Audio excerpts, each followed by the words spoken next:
ఇచ్చే సీట్లలో ఎవరు పోటీ చేస్తారు? నిజంగా మొదటి నుంచి పార్టీని నమ్ముకుని పార్టీ కోసం కష్టపడుతున్న నాయకులు పోటీ చేస్తారా, లేకపోతే చివరి నిమిషంలో అధికార పార్టీ నుంచి జంప్ అయ్యే వాళ్ళకి అవకాశం ఇస్తారా? లేదు అంటే సత్యం గారు కనెక్ట్ అయ్యారా? సత్యం గారు ఒక్క నిమిషం అండి, ఒక్క నిమిషం, బుజ్జిగా రాగాలి, ఒక్క నిమిషం. సత్యం గారు చెప్పండి. మొదటి నుంచి పార్టీలో ఉన్నాను పోటీ చేస్తారంటే, సపోజ్ నేను ఉన్నాను సార్, ఫర్ ఎగ్జాంపుల్ నేను పార్టీలో ఉన్నాను అనుకుందాం మొదటి నుంచి, రైట్, నాకు కోట్ల తప్ప కారు కూడా పెంచుకునే పరిస్థితిలో ఉన్నప్పుడు నేను ఎమ్మెల్యే కింద ఎట్లా సరిపోతానండి? నేను కూడా అర్థం చేసుకోవాలి. అంటే ఎవరికి ఇవ్వాలి అక్కడ టికెట్? టీడీపీ టికెట్ ఇవ్వాలి సార్. పార్టీ అధికారంలోకి వచ్చిన తర్వాత నాలాంటి అంటే ఎగ్జాంపుల్ నేను జాయిన్ అవుతాను కదా, నాలాంటి వాళ్ళకి ఒక కార్పొరేషన్ పదవిలో, ఒక నామినేటెడ్ పదవిలో, లేకపోతే ఇది ఇవ్వడం వల్ల ఒక స్టేజ్కి వెళ్ళిన తర్వాత ఎమ్మెల్యే స్థాయికి వచ్చిన అప్పుడు పార్టీ. మీరు చెప్పింది బాగానే ఉంది.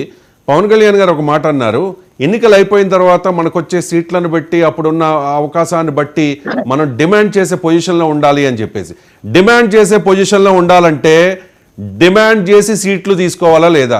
ఇప్పుడు 30 స్థానాల్లో పోటీ చేసి ఓ 15 లేకపోతే 18 స్థానాల్లో గెలిస్తే మరి అప్పుడు డిమాండ్ చేసే అవకాశం ఎక్కడ ఉంటుంది? జనసేన సార్ ఒకటే అండి, 170 సీట్లు జనసేన పార్టీకి ఒక 40 సీట్లు గెలిచారు అని అనుకుందాం ఒకవేళ, అప్పుడు ఖచ్చితంగా డిమాండ్ చేసే అవకాశం ఉంటుంది. ఎందుకంటే ఖచ్చితంగా మిగిలిన వైసీపీ టీడీపీలకి మ్యాజిక్ ఫిగర్ చేరుకోవాలి అంటే, ఆ మార్క్ దాటాలి అంటే వీళ్ళ అవసరం ఉంటుంది కాబట్టి. 50 స్థానాలు 60 స్థానాలకు తక్కువ పోటీ చేస్తే డిమాండ్ చేసే స్థాయి ఉండదు. నేను ఒప్పుకుంటా, మీరు అన్నదంటే 100% యాక్టివ్ చేస్తా. 60 స్థానాలు తక్కువ ఇస్తే తెలుగుదేశం జనసేన తక్కువ, 60 స్థానాలు తక్కువ ఇచ్చి జనసేన పోటీ చేస్తే ఓటు ట్రాన్స్ఫర్ జరగదు. 1% నెగిటివ్ వచ్చినా కానీ మళ్ళీ జగన్మోహన్ 50 కంటే తక్కువ స్థానాలు ఇస్తే ఓట్ ట్రాన్స్ఫర్ జరగదు. రెండో మాట కూడా మీరే అన్నారు ఇక్కడ. మరి 50 స్థానాల్లో జనసేన పార్టీ నుంచి నిలబడగలిగే ఆర్థిక అంగబలం, ప్రజాబలం ఉన్న నాయకులు ఎంతమంది ఉన్నారు జనసేన పార్టీలో? పేర్లు చెప్పండి. వరుసగా 10 పేర్లు మనం అనుకుందాం. పవన్ కళ్యాణ్, నాగబాబు, నాదెండ్ల మనోహర్, కందుల దుర్గేష్, పంతన్ నానాజీ, సందీప్ పంచకర్ల, బొలిశెట్టి శ్రీనివాసు, ఇంకా పోతిన మహేష్, పాగనాటి రమాదేవి గారు. సార్ ఇప్పుడు ఆ జనసేన పార్టీలో పోటీ చేసే స్థాయి లేదు కాబట్టి, అంటే ఆ స్థాయి అనుకున్న స్థాయికి లేదు కాబట్టి నేను అర్థం చేసుకుంటున్నారు. ఓపెన్ సీక్రెట్ అయితే పాపచౌరి గారు కానీ, లేదా మన వైజాగ్ నుంచి యాదవ్ గారు కానీ కాదండి.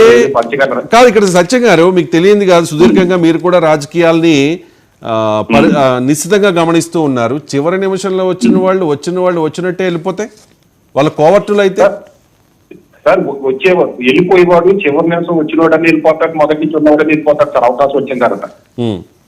ఇప్పుడు సపోజ్ ఫర్ ఎగ్జాంపుల్ ఫస్ట్ నుంచి ఉన్నాడు అనుకుందాం, 100 కోట్లు ఇస్తానంటే జగన్మోహన్ రెడ్డి 100 కోట్లు ఇస్తానంటే 2019 ఎన్నికల్లో జనసేన పార్టీ 137 స్థానాల్లో పోటీ చేసిందండి. ఆ 137 స్థానాల్లో 37 మంది కూడా లేరు ఆ పార్టీకి నిలబడి. ఏదో ఒకరో ఇద్దరు వెళ్ళిపోయారు పక్క పార్టీల్లోకి. వినోద్ రెడ్డి అలాంటి వాళ్ళు, వినోద్ రెడ్డి, తర్వాత పిఠాపురం మాకిరెడ్డి శేష్ కుమారి ఇలాంటి వాళ్ళు, తర్వాత రాజానగరం దుర్గేష్ గారు బ్రదర్, పేరు మర్చిపోయాను, అలాంటి వాళ్ళు, గురుదత్త ప్రసాద్ గారు. ఆయన పోటీ చేయలేదు అనుకోండి 2019లో, కానీ ఆయన ఇన్ఛార్జిగా ఉన్నారు. ఆయన ఇక్కడ బత్తుల బలరామకృష్ణతో సమ్ ఇష్యూ అయ్యి ఆయన పక్క వెళ్ళిపోయిన పరిస్థితి. సార్ వాళ్ళు వెళ్ళిపోయింది కూడా శేష్ కుమార్ గారు కానీ, గురుదత్త ప్రసాద్ గారు కానీ వెళ్ళిపోయింది పవన్ కళ్యాణ్ గారి మీద వ్యతిరేకతతో కాదండి. పవన్ కళ్యాణ్ గారిని కలిసి అవకాశాన్ని ఇవ్వని చుట్టుపక్కల వాళ్ళ మీద కోపంతో వెళ్ళిపోతారు. రైట్ అండి, థ్యాంక్ యూ సో మచ్ అండి. టైం అయిపోయింది, నెక్స్ట్ బులెటిన్ ఉంది. సత్యం గారు, కాళపాలెం బుజ్జి గారు, ధన్యవాదాలు మీ అభిప్రాయాలను తెలియజేసినందుకు. ఇది పరిస్థితి. చూద్దాం మరి మరో 2 వారాల్లో